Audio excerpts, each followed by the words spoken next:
René Guénon, Les états multiples de l'être. Chapitre 15. La réalisation de l'être par la connaissance. Nous venons de dire que l'être s'assimile plus ou moins complètement tout ce dont il prend conscience. En effet, il n'y a de connaissance véritable, dans quelque domaine que ce soit, que celle qui nous permet de pénétrer plus ou moins profondément dans la nature intime des choses. Et les degrés de la connaissance ne peuvent consister précisément qu'en ce que cette pénétration est plus ou moins profonde et aboutit à une assimilation plus ou moins complète.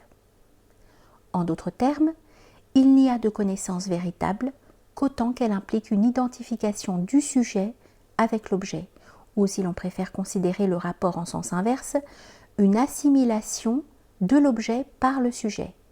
Et dans la mesure précise où elle implique effectivement une telle identification ou une telle assimilation, dont les degrés de réalisation constituent par conséquent les degrés de la connaissance elle-même. Nous devons donc maintenir, en dépit de toutes les discussions philosophiques, d'ailleurs plus ou moins oiseuses, auxquelles ce point a pu donner lieu, que toute connaissance véritable et effective est immédiate, et qu'une connaissance médiate ne peut avoir qu'une valeur purement symbolique et représentative. Quant à la possibilité même de la connaissance immédiate, la théorie tout entière des états multiples la rend suffisamment compréhensible. D'ailleurs, vouloir la mettre en doute, c'est faire preuve d'une parfaite ignorance à l'égard des principes métaphysiques les plus élémentaires, puisque sans cette connaissance immédiate, la métaphysique elle-même serait totalement impossible. Nous avons parlé d'identification ou d'assimilation, et nous pouvons employer ici ces deux termes à peu près indifféremment, bien qu'ils ne se rapportent pas exactement au même point de vue. De la même façon, on peut regarder la connaissance comme allant à la fois du sujet à l'objet dont il prend conscience, ou plus généralement, et pour ne pas nous limiter aux conditions de certains états, dont il fait une modalité secondaire de lui-même. Nous disions, on peut regarder la connaissance comme allant à la fois du sujet à l'objet dont il prend conscience et de l'objet au sujet qui se l'assimile. Et nous rappellerons à ce propos la définition aristotélicienne de la connaissance dans le domaine sensible comme l'acte commun du sentant et du senti, qui implique effectivement une telle réciprocité de relation. Ainsi, en ce qui concerne ce domaine sensible ou corporel, les organes des sens sont, pour l'être individuel, les entrées de la connaissance. Mais à un autre point de vue, ils sont aussi des sorties, précisément en ce que toute connaissance implique un acte d'identification partant du sujet connaissant pour aller vers l'objet connu, ou plutôt à connaître, ce qui est pour l'être individuel comme l'émission d'une sorte de prolongement extérieur de lui-même. Il importe de remarquer d'ailleurs qu'un tel prolongement n'est extérieur que par rapport à l'individualité envisagée dans sa notion la plus restreinte, puisqu'il fait partie intégrante de l'individualité étendue. L'être, en s'étendant ainsi par un développement de ses propres possibilités, n'a aucunement à sortir de lui-même, ce qui en réalité n'aurait même aucun sens, car un être ne peut, sous aucune condition, devenir autre que lui-même. Ceci répond directement en même temps à la principale objection des philosophes occidentaux modernes contre la possibilité de la connaissance immédiate. On voit nettement par là que ce qui a donné naissance à cette objection n'est rien d'autre qu'une incompréhension métaphysique pure et simple, en raison de laquelle ces philosophes ont méconnu les possibilités de l'être, même individuel, dans son extension indéfinie. Tout ceci est vrai a fortiori, si sortant des limites de l'individualité, nous l'appliquons aux états supérieurs.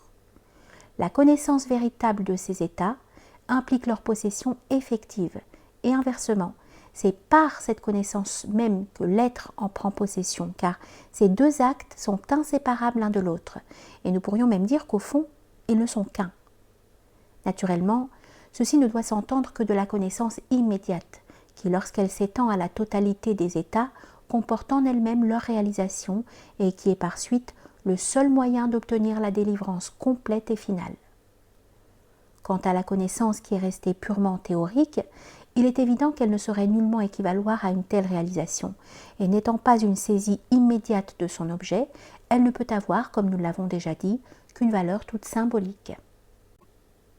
Mais elle n'en constitue pas moins une préparation indispensable à l'acquisition de cette connaissance effective par laquelle et par laquelle seule s'opère la réalisation de l'être total. Nous devons insister particulièrement, chaque fois que l'occasion s'en présente à nous, sur cette réalisation de l'être par la connaissance, car elle est tout à fait étrangère aux conceptions occidentales modernes, qui ne vont pas au-delà de la connaissance théorique, ou plus exactement d'une faible partie de celle-ci, et qui opposent artificiellement le connaître à l'être, comme si ce n'étaient pas là les deux faces inséparables d'une seule et même réalité. Il ne peut pas y avoir de métaphysique véritable pour quiconque ne comprend pas vraiment que l'être se réalise par la connaissance, et qu'il ne peut se réaliser que de cette façon. La doctrine métaphysique pure n'a pas à se préoccuper si peu que ce soit de toutes les théories de la connaissance qu'élabore si péniblement la philosophie moderne. On peut même voir dans ces essais de substitution d'une théorie de la connaissance à la connaissance elle-même un véritable aveu d'impuissance, quoique assurément inconscient de la part de cette philosophie, si complètement ignorante de toute possibilité de réalisation effective.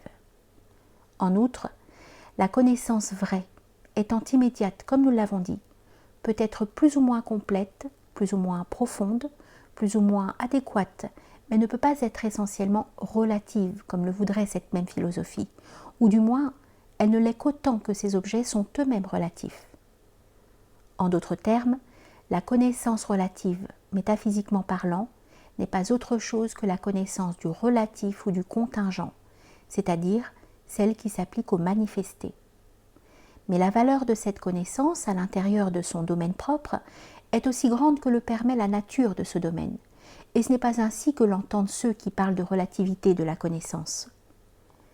À part la considération des degrés d'une connaissance plus ou moins complète et profonde, degrés qui ne changent rien à sa nature essentielle, la seule distinction que nous puissions faire légitimement quant à la valeur de la connaissance est celle que nous avons déjà indiquée en la connaissance entre la connaissance immédiate et la connaissance médiate, c'est-à-dire entre la connaissance effective et la connaissance symbolique.